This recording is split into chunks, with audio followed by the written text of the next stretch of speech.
नमस्कार, बुलेटिन में आपका स्वागत है। आपके साथ मैं दीपेश बरगले। खबरों की शुरुआत से पहले एक छोटी सी अपील आप लोगों से है। आप अपने घरों में रखें, सुरक्षित रखें और देश को भी सुरक्षित रखें। छत्तीसगढ़ से इस वक्त बड़ी खबर का जिक्र कर लेते हैं। सीएम भूपेश बघेल ने गृह मंत्री अमित शाह से फोन पर बातचीत की है। सीएम ने गृह मंत्री अमित शाह से चर्चा की है। सीएम भूपेश बघेल ने ट्वीट कर इस बात की जानकारी दी है। अन्य राज्यों में फंसे छात्रों और मजदूरों को लेकर चर्चा गृह मंत्री से की गई है। अन्य राज्यों में फंसे हुए मजदूरों और छात्रों को वापस लाने को लेकर बातचीत हुई है। गृह मंत्री अमित शाह ने सीएम भूपेश बघेल को आश्वस्त किया है। मुख्य सचिव की ओर से केंद्रीय गृह सचिव को प्रस्ताव भेजा गया है। राज्य के प्रस्ताव पर जल्द फैसला लिया जाएगा, ये केंद्रीय गृह मंत्री अमित शाह ने कहा है।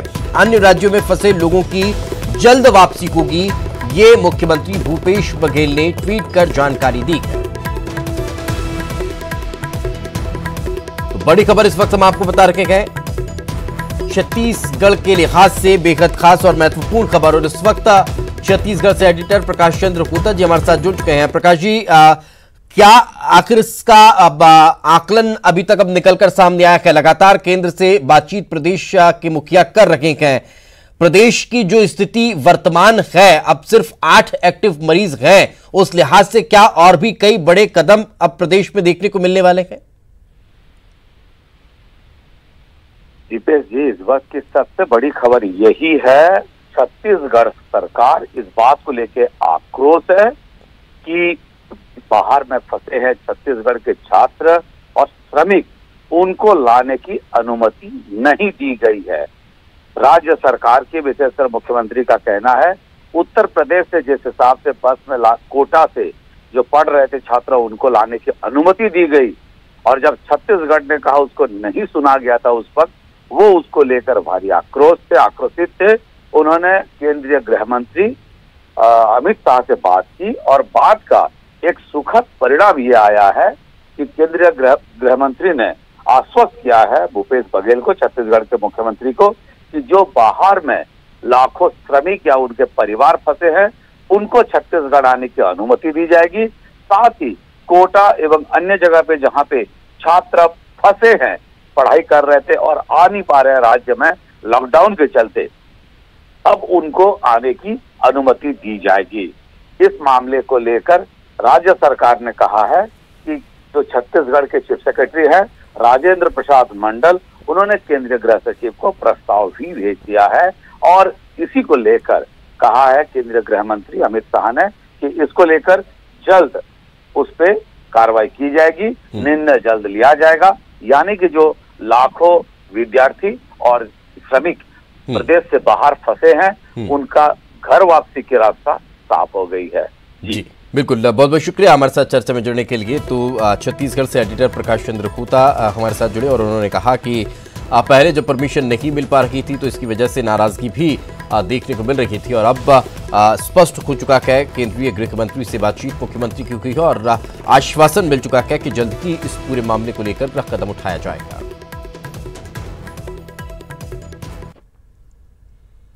इधर राजस्थान के कोटा में फंसे मध्य प्रदेश के छात्रों को लेकर देर रात बस 2 बजे के करीब ग्वालियर लौटी।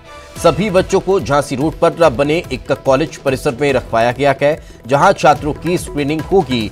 सभी की स्क्रीनिंग होने के बाद उनको उनके घर भेजा जाएगा, जहां वो जिला प्रशासन की मॉनिटरिंग में होम क्वारंटीन रहेंगे।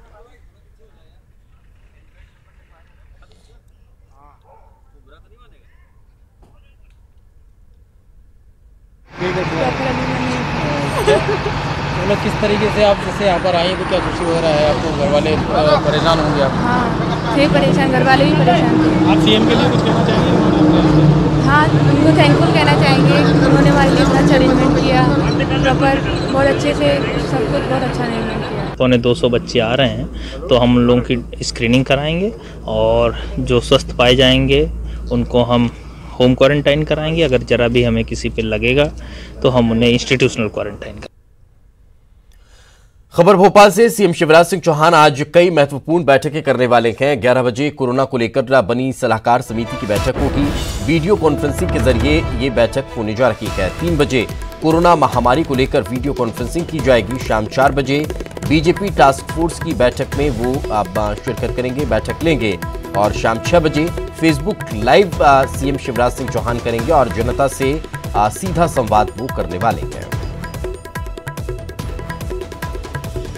ये कई महत्वपूर्ण बैठकें रहने वाली हैं और इन बैठकों के जरिए प्रदेश की स्थितियों पर नजर वो रखेंगे। 11 बजे कोरोना को लेकर जो सलाहकार समिति बनी है उस सलाहकार समिति से बातचीत करेंगे, सलाह लेंगे किस तरह से आगे और काम किया जा सकता है, किस तरह से इस वैश्विक महामारी से निपटा जा सकता है, इन सब मसलों पर बातचीत करेंगे। तो वहीं दोपहर 3 बजे महामारी को लेकर वीडियो कॉन्फ्रेंसिंग वो करने वाले हैं। 4 बजे जो टास्क फोर्स बनी है बीजेपी की उससे बातचीत होगी और फिर 6 बजे फेसबुक लाइव सीएम करेंगे। एक नजर अब तक के अपडेट पर डाल लेते हैं। मध्य प्रदेश में अब तक का 1629 कोरोना पॉजिटिव मरीज मिले हैं, जिनमें से 202 मरीज पूर्ण रूप से स्वस्थ हो चुके हैं जो अपने घरों में हैं और 84 लोगों की इस वैश्विक महामारी की वजह से जान मध्य प्रदेश में गई है। इंदौर में 953 अभी तक का पॉजिटिव केस सामने आया है। 53 लोगों की इसमें जान चली गई है और 72 मरीज स्वस्थ हो चुके हैं। मुरैना में 14 पॉजिटिव केस सामने आए हैं। उज्जैन में 53 पॉजिटिव केस सामने आए हैं। जबलपुर में 31 कोरोना पॉजिटिव हैं। इसके अलावा बात अगर भोपाल की जाए तो 284 कोरोना पॉजिटिव मरीज यहां पर मिले हैं, जिनमें 8 लोगों की जान चली गई है और 78 स्वस्थ हो चुके हैं। ग्वालियर में 8 पॉजिटिव केस मिले हैं। शिवपुरी में 2 पॉजिटिव केस मिले हैं। खरगोन में 51 पॉजिटिव केस मिले हैं। छिंदवाड़ा में 4 पॉजिटिव केस हैं। बड़वानी में 24 कोरोना पॉजिटिव है। विदिशा में 13, बैतूल में 1, होशंगाबाद में 25, श्योपुर में 4, रायसेन में 26, खंडवा में 33, धार में 36, देवास में 20, शाजापुर में 6, सागर में 2, मंदसौर में 8 कोरोना पॉजिटिव मरीज अब तक मिले।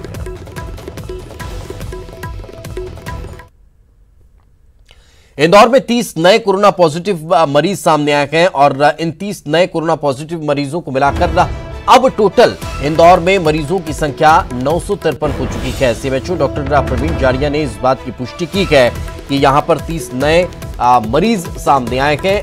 इसके अलावा जांच पड़ताल और अब तेज कर दी गई।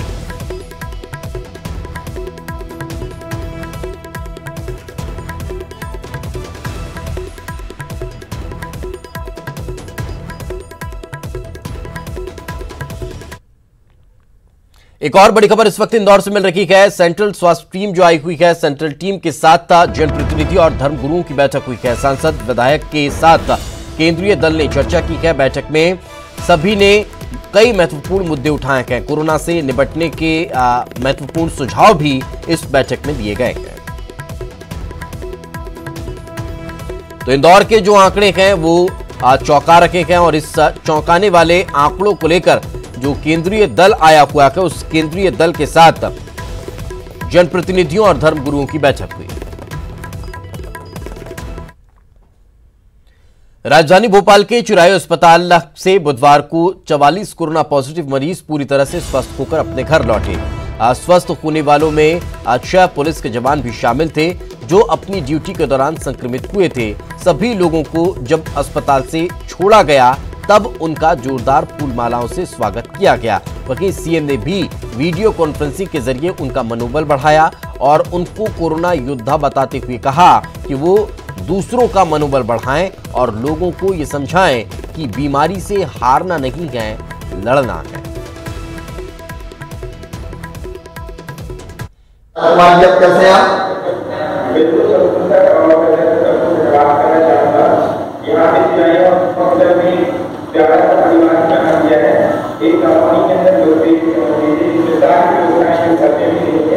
छोटे छोटे बच्चों को खेलने से लेके हर चीज की व्यवस्था है और अंदर इतना अच्छा लग रहा है कि ठीक है, दिन पता नहीं चले कब 15-16 दिन निकल गए। और जो मैंने ज्ञान गोइंका जी ने दिन रात तक यहाँ से की है सर, नहीं बहुत बहुत बधाई आपको, बहुत बधाई।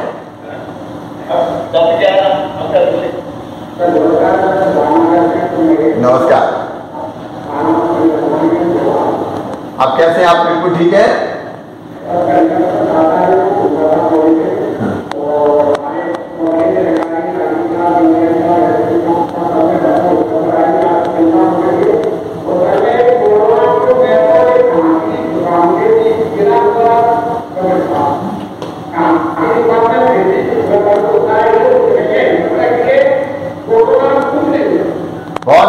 आप सबको भी कहिए कि हिम्मत रखिए, कोरोना कुछ नहीं है, लड़के जीत सकते हैं।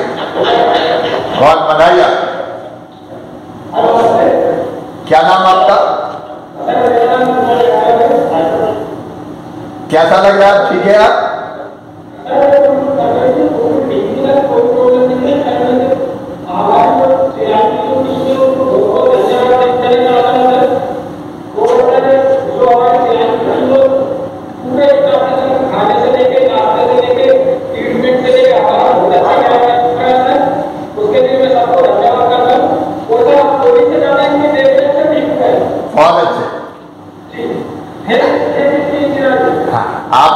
आपको भी बहुत बधाई, शुभकामनाएं।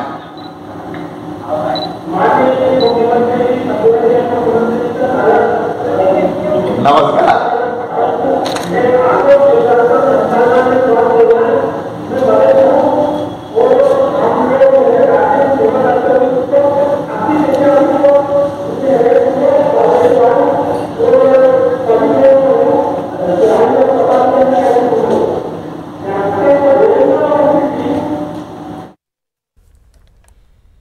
आगे बढ़ते हैं। भोपाल जोन के एडीजी उपेंद्र जैन ने न्यूज 18 पर बड़ा खुलासा किया कि उन्होंने पुलिसकर्मियों में कोरोना संक्रमण फैलने के लिए जमातियों को दोषी ठहराया गया है। एडीजी ने स्पष्ट कहा कि दिल्ली मरकज से आए जमातियों से पुलिसकर्मियों में कोरोना संक्रमण फैला गया है। क्या कुछ कहा उन्होंने, आप भी सुनिए। मध्य प्रदेश में स्वास्थ्य विभाग के बाद पुलिस विभाग में भी कोरोना पॉजिटिव की संख्या बढ़ी है। सर, भोपाल में किस तरीके की स्थिति देखते हैं? पुलिस कर्मियों में बताया जा रहा है कि संख्या जो है वो लगातार बढ़ती जा रही है।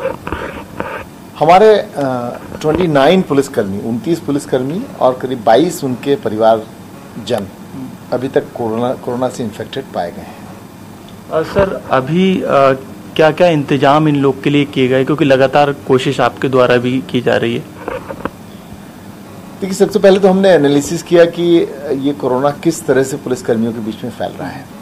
तो पहली बात ये उभर के आई कि कई मस्जिदों में जो जमातें ठहरी हुई थी, विदेशी भी थी, देशी भी जमातें थी, जब वो दिल्ली मरकज़ में पूरी घटना हुई, निज़ामुद्दीन मरकज़ के बारे में, और जानकारी मिली कि यहाँ भी कई ऐसे जमाती हैं जो कि वहाँ के मरकज़ से होके आए हैं और उनके बारे में जानकारी एकत्रित की जानी है, तो हमारे कई पुलिसकर्मियों को उन मस्जिदों में जाना पड़ा।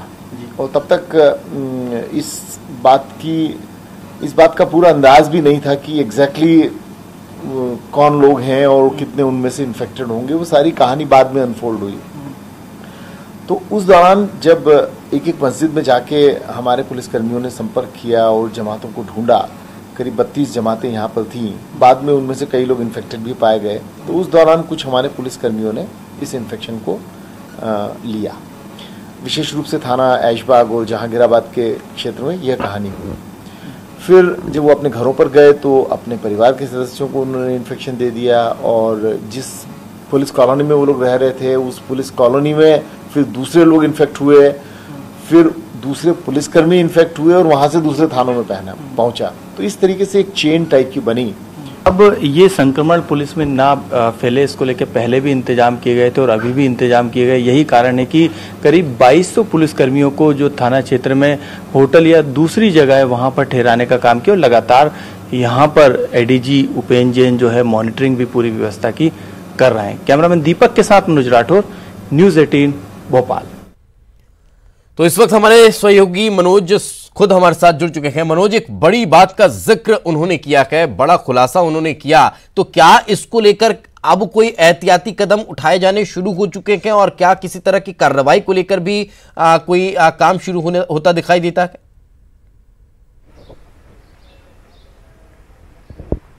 जी बिल्कुल दीपेश, जब पूरी जानकारी जुटाई गई और ये पता लगाने की कोशिश की गई कि आखिरकार पुलिस में इतनी लंबी चेन कहां से बनी, तो जो एनालिसिस किया गया पुलिस अधिकारियों के द्वारा, जो तमाम रिपोर्ट्स आई थी पॉजिटिव, उसके बाद ये देखा गया कि कहां से ये वायरस जो है पुलिस कर्मियों में आया। तो ये जांच के दौरान, पड़ताल के दौरान ये खुलासा हुआ कि जो ऐशबाग का इलाका है, जो जहांगीराबाद का इलाका है, वहाँ पे जो तमाम जमात जो रुकी थी, जो कि दिल्ली मरकज से भी आई थी और कई देसी जमात भी उसमें शामिल थी और कई विदेशी जमात भी थी। उनकी जब काउंटिंग की गई थी, उनकी पड़ताल की गई थी, उन तक पहुंचने की कोशिश की गई थी, उनका सैंपल लेने की कोशिश की गई थी, उस दौरान संपर्क में आए थे। और उसके बाद ऐशबाग के एक सिपाही था वीरेंद्र चौधरी, जो कि कल स्वस्थ होके लौटे हैं, उन तक ये संक्रमण पहुंचा। और ये संक्रमण जो है वो जब वो कॉलोनी में गए, थाने में गए, स्टाफ से मिले, तमाम जगहों पर गए, तो ये जो है वहाँ पर ये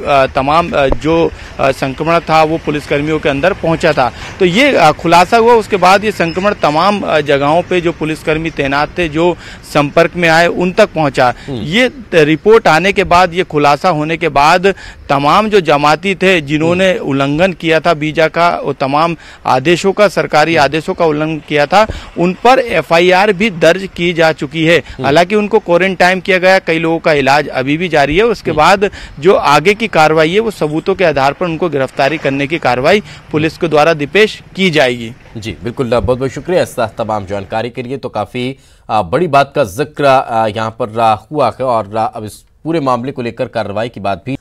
एक बार फिर आपका स्वागत है। मेरे के बाद झाबुआ के मेघनगर में रहने वाले बच्चों ने गांव में बांस और बोतल की मदद से हाथ धोने का जुगाड़ कर लिया है, व्यवस्था कर ली है और इसकी सीएम ने तारीफ की है। सोशल मीडिया पर उनकी तस्वीरें वायरल हो रही हैं और तस्वीरें वायरल होने के बाद बच्चों की तारीफ सीएम के द्वारा की गई है।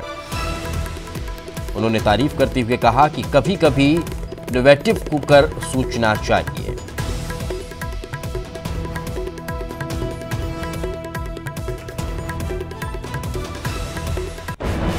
तो वाकई में एक अच्छी सोच, अच्छी पहल मेघनगर में ये देखने को मिली है। बच्चों ने गांव में ही बांस और बोतल की मदद से हाथ धोने की जुगाड़ की व्यवस्था बना ली है। सोशल मीडिया पर अब ये तस्वीर वायरल हुई है और वायरल होने के बाद सीएम शिवराज सिंह चौहान ने भी बच्चों की जमकर तारीफ की है। आगे बढ़ते हैं। गुजरात से पैदल चलकर झारखंड जा रहे 21 मजदूरों को दुर्ग पुलिस ने पकड़ लिया है। इन सभी मजदूरों को निगम द्वारा बनाए गए आश्रय स्थल पर रखवाया गया है। ये मजदूर करीब 700 किलोमीटर पैदल और लिफ्ट लेकर यहां पर पहुंचे हैं। श्रमिकों के अनुसार उन्हें वहां पर खाने पीने की दिक्कत हो रही थी, लिहाजा वे 18 अप्रैल को गुजरात के अहमदाबाद से पैदल चले थे।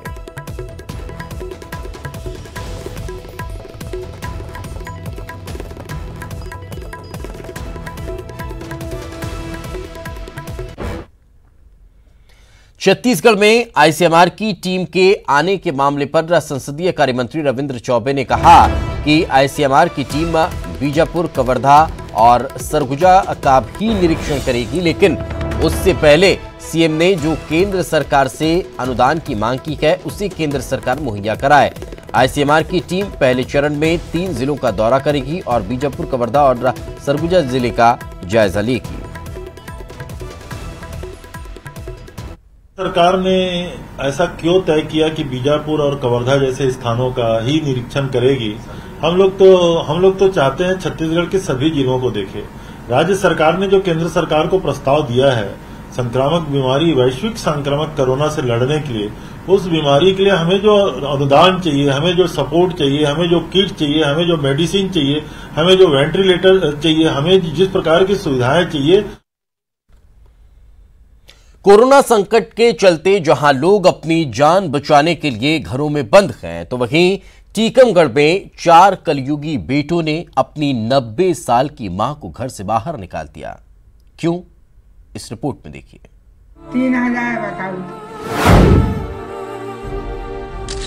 इस बुजुर्ग जैसी शायद ही कोई बदनसीब मां होगी जो उम्र के उस दहलीज पर खड़ी है जहां इसे अपनों की सबसे ज्यादा जरूरत है। कहने को तो इस मां के पास 4 बेटे हैं, लेकिन पैदा होने पर उसे गर्व हुआ था जैसे उसे दुनिया की सारी खुशियां मिल गई। लेकिन आज उन्हीं कपूतों ने इस मां के सारे अरमानों पर पानी फेर दिया। इन कपूतों ने अपनी बुजुर्ग मां को कूड़ा समझकर घर से बाहर फेंक दिया। अब ये मां आहें भर रही है, अपने गमों को सिसकियों से छुपा रही है, लेकिन अल्फाज दिल का दर्द बयां कर देते हैं। लेने की जरूरत पड़ती है तुमको? नहीं, जब पैसा का के लेगा रहेगा, पैसा तो है मैं लेके लेगा। सोच दो बतकारा हो रहा है, सोचो का जीना जैसे गाए। किसके पास पैसे हैं? मैं लेके लगाए हैं। नहीं, तुम्हारे पैसे कहाँ हैं? मैं लेके लेगा मंजिले के पास। हाँ। ये दर्द भरी दास्तां टीकमगढ़ शहर के मोटे के मोहल्ले की है। जब बात पुलिस तक पहुंची तो पुलिस ने भी अपना फर्ज निभाया और उस मां को फौरी तौर पर राहत दी और चारों कपूतों को गिरफ्तार कर लिया। पैतृक संपत्ति को चारों बेटों ने बांट लिया आपस में, और मां को भी चारों भाइयों ने आपस में इस प्रकार बांटा कि एक एक महीना हर भाई मां को रखेगा। और जब मां आज अपने मंझले लड़के के घर गई तो मंझले लड़के ने उसको घर से बाहर निकाल दिया। पुलिस ने इस बुजुर्ग को उसके घर तो पहुंचा दिया, लेकिन उन 4 बेटों की करतूत का क्या होगा जिन्होंने 9 माह तक कोख में पालने वाली मां के साथ ऐसा कर्म किया है। राजीव रावत, न्यूज़ 18 टीकमगढ़।